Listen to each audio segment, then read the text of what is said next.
Welcome, সবাইকে স্বাগত জানাই আজকের ক্লাসে। আজ আমি আলোচনা করব মাধ্যমিক প্রশ্নবিচিত্রা বইয়ের দ্বিতীয় পর্যায়ক্রমিক মূল্যায়নের প্রথম 10টি সেটের এমসিকিউ প্রশ্ন এবং সেগুলির সঠিক উত্তর। তবে মনে রাখবে, এমসিকিউ গুলির উত্তর প্রশ্নবিচিত্রা বইতেই দেওয়া আছে। আমি শুধু সেগুলোকে একটু বিস্তারিতভাবে বিশ্লেষণ করছি, যাতে তোমরা আরো ভালোভাবে বুঝে নিতে পারো এবং পরীক্ষায় ভালো করতে পারো। তাহলে চলো, দেরি না করে শুরু করা যাক আজকের গুরুত্বপূর্ণ আলোচনা। আর আলোচনা শুরু করার আগে তোমাদেরকে বলে রাখি, যদি তোমাদের উপকৃত হয়, তাহলে অবশ্যই তোমরা চ্যানেলকে লাইক, কমেন্ট এবং শেয়ার এবং সাবস্ক্রাইব করে পাশে থাকবে এবং বন্ধুদের সাথে শেয়ার করবে। তাহলে চলো শুরু করি আজকের আলোচনা। প্রথম সেট যেটা রয়েছে Alipurduar new town girls high school, এই সেটের এমসিকিউ গুলো এবার আমরা দেখে নেব। প্রথম প্রশ্ন বলছে, খুব হয়েছে হরি, এইবার সরে পড়ো, অন্যদিকে যাও, এ কথা বলেছে। খুব হয়েছে হরি, এইবার সরে পড়ো, অন্যদিকে যাও, এ কথা কে বলেছে? এ কথা বলেছে কাশীনাথ। তোমরা যদি পারো অবশ্যই কিন্তু উত্তর দেওয়ার চেষ্টা করবে, আর উত্তর দিয়ে তোমরা বলবে যে একটা সেটে তোমরা কত পাচ্ছ। দেখবে একটা সেটে মোট 5টি প্রশ্ন দেওয়া আছে, সেই 5-এর মধ্যে তোমরা কত পাচ্ছ সেটা কিন্তু তোমরা উল্লেখ করতে পারো। সেট নম্বর 1 লিখে তোমরা অবশ্যই বলতে পারো যে 1 নম্বর সেটে আমরা এতটা প্রশ্নের অ্যান্সার দিতে পেরেছি। অবশ্যই বলতে পারো। তাহলে প্রথম প্রশ্নের উত্তর আমরা কি জানলাম? কাশীনাথ। তোমাদের মনে পড়ছে যে বহুরূপী গল্পে যখন বহুরূপী হরিদা উন্মাদ পাগল সেজে চকের বাস স্ট্যান্ডে দাঁড়িয়েছিল, তখন কিন্তু বাসের ড্রাইভার কাশীনাথ এই কথা বলেছিল। দ্বিতীয় প্রশ্ন হচ্ছে, গিরিশ মহাপাত্রের সঙ্গে অপূর্বর পুনরায় কোথায় দেখা হয়েছিল? গিরিশ মহাপাত্রের সঙ্গে অপূর্বর পুনরায় দেখা হয়েছিল রেল স্টেশনে। তাহলে কোথায় দেখা হয়েছিল? রেল স্টেশনে। তাহলে এখানে অপূর্ব পুনরায় বলছে, তাহলে তোমাদের মনে প্রশ্ন যাচ্ছে কি যে প্রথম আবার কোথায় দেখা হয়েছিল? প্রথম কিন্তু দেখা হয়েছিল পুলিশ স্টেশনে। আর যদি বলে পুনরায় বা দ্বিতীয়বার যদি বলে, তাহলে কিন্তু রেল স্টেশন হবে। 3 নম্বর প্রশ্ন হচ্ছে, কাল ভয়ঙ্করের বেশে এবার ওই আসে, কে আসে? কাল ভয়ঙ্করের বেশে আসে কিন্তু সুন্দর। কি হবে উত্তর? সুন্দর। 4 নম্বর প্রশ্ন হচ্ছে, যে সমাসে প্রতিটি পদের অর্থ প্রাধান্য পায়, সেটি কোন সমাস? তাহলে কোন সমাসে প্রতিটি পদের অর্থ প্রাধান্য পায়? সমাস নিয়ে ভিডিও আলোচনা শুরু হয়েছে, অবশ্যই আলোচনাগুলো তোমরা দেখবে। আরো বাকি যেগুলো আলোচনা করতে হবে সেগুলো কিন্তু আমি অবশ্যই আলোচনা তোমাদের সামনে তুলে ধরবো। যে সমাসে প্রতিটি পদের অর্থ প্রাধান্য পায় সেটি হলো দ্বন্দ্ব সমাস। তাহলে কোন সমাসে প্রতিটি পদের অর্থ প্রাধান্য পায়? দ্বন্দ্ব সমাস। তাহলে প্রতিটি পদ বলতে কোন কোন পদ বলা হয়েছে? প্রতিটি পদ বলতে বলা হয়েছে পূর্বপদ ও পরপদ। এখানে এই দুটি পদের কথা বলা হয়েছে। আচ্ছা, এই দুটি পদেরই অর্থ প্রাধান্য পায় দ্বন্দ্ব সমাসে। কিরকম দুটি পদের অর্থ প্রাধান্য পায় দেখো। এটি যদি আমি উদাহরণ নিই বা সমস্ত পদ নিই, বাবা, মা, একটি সমস্ত পদ নিলাম। এখানে সমস্ত পদে যদি ব্যাসবাক্য করি, বাবা ও মা, ব্যাসবাক্য করলাম। এখানে দেখো, বাবা এবং মা দুটি পদেরই কিন্তু অর্থ প্রাধান্য পাচ্ছে, অর্থাৎ বাবাও মুখ্য ভূমিকা পালন করছে, মাও মুখ্য ভূমিকা পালন করছে। তাই দুটি পদেরই অর্থ প্রাধান্য পাচ্ছে দ্বন্দ্ব সমাসে। তারপরে প্রশ্ন হচ্ছে, রামদাস আর কোনো প্রশ্ন করিল না। রামদাস কোন সমাস? রামদাস হচ্ছে তৎপুরুষ সমাস। এখানে প্রশ্ন যে তৎপুরুষের তোমরা জানো অনেকটা ভাগ রয়েছে, সেই অনেকটা ভাগের মধ্যে তৎপুরুষ কোন ভাগের মধ্যে পড়ছে? এই রামদাস। রামদাসকে ব্যাসবাক্য করলে হবে, দেখো তোমরাই বলবে, আমি ব্যাসবাক্য করছি। রামদাস ব্যাসবাক্য করলে হবে রামের দাস। তাহলে কোন সমাস হচ্ছে? যেহেতু এর বিভক্তি রয়েছে, এর বিভক্তি থাকলে কোন হয়? সম্বন্ধ তৎপুরুষ। এর বিভক্তি থাকলে সম্বন্ধ তৎপুরুষ।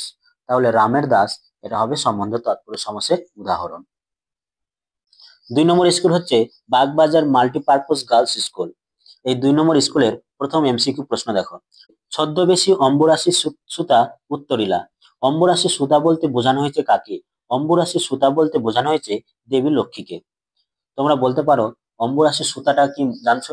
অম্বুরাশি সুতা হচ্ছে জলরাশির কন্যা, অর্থাৎ জলরাশি কোথায়? সমুদ্র। সমুদ্রের কন্যাকে, সুতা কথার অর্থ হচ্ছে কন্যা, তো সমুদ্র কন্যা হচ্ছে দেবী লক্ষ্মী। দ্বিতীয় প্রশ্ন হচ্ছে, বিরাগীর ঝোলার ভিতরে যে বই ছিল তা হলো। বিরাগীর ঝোলার ভিতরে কোন বই ছিল? বিরাগীর ঝোলার ভিতরে গীতা ছিল। আজ বাড়ি থেকে কোনো চিঠি পেয়েছেন নাকি? এই কথাটির বক্তাকে। আজ বাড়ি থেকে কোনো চিঠি পেয়েছেন, এই কথাটির বক্তা হচ্ছে তলোয়ার কর। 4 নম্বর প্রশ্ন হচ্ছে ন্যায় অন্যায় যে সমাসের উদাহরণ, সেটি ন্যায় অন্যায় কোন সমাসের উদাহরণ? ন্যায় অন্যায় দ্বন্দ্ব সমাসের উদাহরণ। ব্যাস বাক্য করলে কি হবে? ন্যায় ও অন্যায়। ব্যাস বাক্য করলে হবে ন্যায় ও অন্যায়। তাহলে ন্যায় অন্যায় দ্বন্দ্ব সমাসের উদাহরণ। তারপরে প্রশ্ন হচ্ছে 5 নম্বর, যে সমাসে পূর্বপদের সম্বন্ধবাচক বিভক্তি লোপ পায় এবং পরপদের অর্থটি প্রধান রূপে প্রতীয়মান হয় তাকে কোন সমাস বলে? তাকে বলা হয় তৎপুরুষ সমাস। 3 নম্বর স্কুল হচ্ছে বাঁকুড়া খ্রিস্টিয়ান কলেজিয়েট স্কুল। এই 3 নম্বর স্কুলের প্রথম প্রশ্ন দেখো, হরিদা পুলিশ সেজে ধরেছিলেন। হরিদা পুলিশ সেজে কাকে ধরেছিলেন? দয়াল বাবুকে, জগদীশ বাবুকে, স্কুলের 4টি ছেলেকে, লিচু বাগানের মালিককে। হরিদা পুলিশ সেজে ধরেছিলেন স্কুলের 4টি ছেলেকে। তারপরে 2 নম্বর প্রশ্ন হচ্ছে ফিরিঙ্গি ছোড়ারা লাথি মেরে প্ল্যাটফর্ম থেকে বার করে দিয়েছিলেন। তাহলে ফিরিঙ্গি ছোড়ারা লাথি মেরে প্ল্যাটফর্ম থেকে কাকে বার করে দিয়েছিলেন? লাথি মেরে বার করে দিয়েছিলেন অপূর্বকে। তারপরে 3 নম্বর প্রশ্ন হচ্ছে রবির বহ্নি জ্বালা ভয়াল তাহার নয়ন কটায়। কোন রবি? দ্বাদশ রবি। এখানে দ্বাদশ রবি বলতে 12টি সূর্যের কথা বলা হয়েছে। বহ্নি জ্বালা, বহ্নি কথার অর্থ কি? বহ্নি কথার অর্থ আগুন। তোমরা প্রলয়লাস কবিতাটা যদি না দেখে থাকো তাহলে অবশ্যই দেখে নেবে, ডেসক্রিপশন বক্সে লিংক দেওয়া আছে। 4 নম্বর প্রশ্ন হচ্ছে হেতা আমি বামাদল মাঝে, বামা শব্দের অর্থ কি? এটা অভিষেক কবিতা থেকে নেওয়া হয়েছে। বামা শব্দের অর্থ হচ্ছে নারী। তাহলে বামা শব্দের অর্থ কি? বামা শব্দের অর্থ নারী। এখানে হেতা আমি বামাদল, আমি বলতে এখানে কে বলতো? আমি বলতে আশা করি তোমরা নিশ্চয়ই পারবে। আমি বলতে এখানে ইন্দ্রজিৎকে বোঝানো হয়েছে। পূর্ব ও পর উভয় পদের অর্থ প্রাধান্য লাভ করে যে সমাসে, এটা কোন সমাস হবে? এটা আলোচনা কিন্তু আমি প্রথম সেটেই কিন্তু করে দিয়েছি। তোমরা বলো এই প্রশ্নের উত্তরটা কি হবে? এটা আমি তোমাদের জন্য রাখলাম। তোমরা কিন্তু এই উত্তরটা দেওয়ার আগে অবশ্যই খেয়াল রাখবে, তোমরা কিন্তু বইয়ের থেকে উত্তরটা দেখবে না, তোমরা নিজেরাই দেওয়ার চেষ্টা করবে যে পূর্ব এবং পর উভয় পদেরই অর্থ প্রাধান্য লাভ করে কোন সমাসে। এটা তোমরা বলবে, কমেন্ট বক্সে কমেন্ট করে জানাবে। লিখে দিবে কমেন্ট বক্সে স্কুল 3 লিখে, 3 লিখে দাগ নম্বর দিয়ে এভাবে 1-এর 5 যেটা উত্তর হবে সেটা লিখে দিবে। আশা করি বুঝলে কিভাবে উত্তরটাও তোমরা কমেন্ট বক্সে কমেন্ট করে জানাবে। 4 নম্বর স্কুল, এই 4 নম্বর স্কুলের প্রথম প্রশ্ন হচ্ছে হরিদা যোগী সন্ন্যাসী সাজলে জগদীশ বাবু কত বকশিস দিতে পারেন বলে মনে করা হয়েছে? যদি হরিদা যোগী সন্ন্যাসী সাজে তাহলে কত আনা বকশিস দিতে পারে? 5 আনার বেশি নয়। 2 নম্বর প্রশ্ন হচ্ছে আমার অবর্তমানে সমস্ত ভারী তো তোমার, উক্তিটি বক্তাকে। এটা পথের দাবি থেকে নেওয়া হয়েছে। উত্তর হবে অফিসের বড় সাহেব। 3 নম্বর প্রশ্ন হচ্ছে তবু তারে রাখে পদাশ্রয়ে যূথনাথ। যূথনাথ পদাশ্রয়ে রাখে কাকে? যূথনাথ তাহলে পদাশ্রয়ে কাকে রাখে? উত্তর হবে ব্রততীকে। এখানে যূথনাথ বলতে কাকে বোঝানো হয়েছে? যূথনাথ বলতে বোঝানো হয়েছে যে হাতি, যে হাতির পায়ের আশ্রয় কাকে রাখে? ব্রততীকে। তারপরে 4 নম্বর প্রশ্ন হচ্ছে বেশে এবার ওই আসে সুন্দর। আচ্ছা, সুন্দর কোন বেশে আসে? নিশ্চয়ই এর আগে আমি এটা বলেছি, তোমরা দেখেছো। কোন বেশে সুন্দর আসে? কাল ভয়ঙ্করের বেশে সুন্দর আসে। 5 নম্বর প্রশ্ন হচ্ছে চরণাশ্রিত পদটির ব্যাস বাক্য কি হবে? চরণাশ্রিত চরণাশ্রিত পদটির ব্যাস বাক্য হলো কোন ব্যাস বাক্য? চরণ দ্বারা আশ্রিত। কোন ব্যাস বাক্য হবে? চরণ দ্বারা আশ্রিত। তাহলে এটা কোন সমাস হবে বলতে পারছো? এটা কিন্তু করণ তৎপুরুষ সমাস হবে। চরণ দ্বারা আশ্রিত এটা ব্যাস বাক্য হলো, আর এর সমাসের নাম হচ্ছে করণ তৎপুরুষ সমাস। 5 নম্বর স্কুলের প্রথম প্রশ্ন হচ্ছে ধন জন যৌবন হলো সুন্দর সুন্দর এক একটি কি? সুন্দর সুন্দর এক একটি হচ্ছে বঞ্চনা। রাত্রের মেল ট্রেনটার প্রতি একটি দৃষ্টি রেখো, বক্তাকে। বক্তা হচ্ছে নিমাই বাবু। জীবনহারা ও অসুন্দরে করতে ছেদন, কে আসছে? জীবনহারা ও অসুন্দরে করতে ছেদন আসছে কে? নবীন আসছে। কে আসছে? নবীন। নবীন অর্থাৎ নতুন। ফেলাইয়া কনক বলয় দূরে, এই কনক বলয় কোন সমাসের উদাহরণ? কনক বলয় হবে মধ্যপদলোপী কর্মধারয় সমাস। তাহলে কনক বলয় যদি মধ্যপদলোপী কর্মধারয় সমাস হয় তাহলে ব্যাস বাক্য কি হবে? ব্যাস বাক্য হবে কনক নির্মিত বলয়। কি হবে? কনক নির্মিত বলয় ব্যাস বাক্য। এটা মধ্যপদলোপী কর্মধারয় সমাস, কারণ মাঝখানের পদ যদি লোপ পায়, লোপ পেয়ে হলো কনক বলয়। তারপরে প্রশ্নটা দেখো, সমাস কথার অর্থ কি? সমাস কথার অর্থ হচ্ছে সংক্ষেপ। এবার আমরা 6 নম্বর স্কুলের প্রথম প্রশ্ন দেখে নেব। খুব হয়েছে হরি, এবার সরে পড়ো, অন্যদিকে যাও, এ কথা বলেছে। এই প্রশ্নটা আবার রিপিট হয়েছে, তোমরা উত্তর বলো কোনটা হবে। কাশীনাথ। গিরিশ মহাপাত্রের সঙ্গে অপূর্বর পুনরায় দেখা হয়েছিল, এই প্রশ্নটাও রিপিট হয়েছে, বলো কোথায় দেখা হয়েছিল। পুনরায় দেখা হয়েছিল যেহেতু বলছে রেল স্টেশনে। হাসিবেন মেঘবাহ, মেঘবাহন কে? মেঘবাহন কে এখানে? মেঘবাহন হচ্ছে ইন্দ্র। তাহলে কে হাসবেন? মেঘবাহন ইন্দ্র হাসবেন। কাকে দেখে? কে বলেছে এই কথাটা? এই কথাটা বলেছিল ইন্দ্রজিৎ বলেছিল। কাকে বলেছিল? তার বাবা রাবণকে বলেছিল এই কথা, যে হাসবে মেঘবাহন। কেন বলেছিল মনে পড়ছে? যদি ছেলে থাকতে অর্থাৎ ইন্দ্রজিৎ থাকতে যদি রাবণ যুদ্ধে যায়, তাহলে কিন্তু মেঘবাহন হাসবে, এই কথাটা বলেছিল ইন্দ্রজিৎ। তারপরে 4 নম্বর প্রশ্ন হচ্ছে, জরায় মরা মুমূর্ষুদের প্রাণ লুকানো রয়েছে। তো জরায় মরা মুমূর্ষুদের প্রাণ লুকানো কোথায় রয়েছে?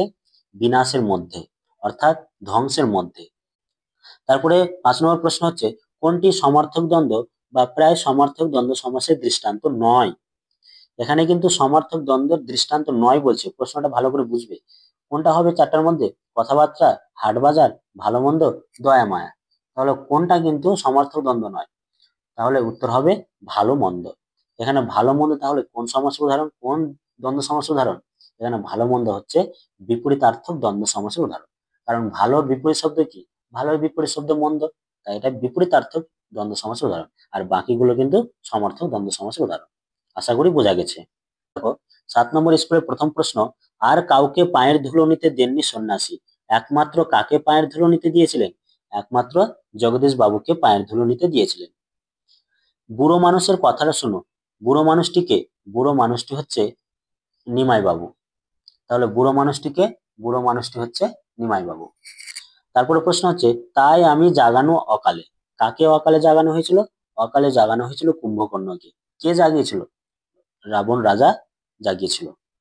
4 নম্বর প্রশ্ন হচ্ছে, তারাই লেগে উল্কা ছুটায় নীল খিলানে, তারাই কি লাগে? তারাই লাগে খুরের দাপট। তারাই কি লাগে? খুরের দাপট। কুম্ভকার শব্দের ব্যাস বাক্য কি? কুম্ভকার শব্দের ব্যাস বাক্য হবে কুম্ভ করে যে। কি হবে? কুম্ভ করে যে। এটা কোন সমাসের উদাহরণ তাহলে? কুম্ভ করে যে। কুম্ভ করে যে এটা হবে উপপদ তৎপুরুষ সমাসের উদাহরণ। কোন সমাস? উপপদ তৎপুরুষ। তোমরা মনে রাখবে, যদি কোনো ব্যাস বাক্যে যে থাকে, তাহলে ভেবে নেবে সেটা হবে উপপদ তৎপুরুষ সমাসের উদাহরণ। যে বলতে কোথায় যে থাকবে? ব্যাস বাক্যের শেষে কিন্তু। মাঝখানে থাকলে সেটা হয়ে যাবে কর্মধারী সমাস। আর যদি শেষে যে থাকে ব্যাস বাক্যের, তাহলে সেটা হবে উপপদ তৎপুরুষ সমাস। আশা করি বোঝা গেল। এবার 8 নম্বর স্কুলের সমাধান আমরা দেখে নেব।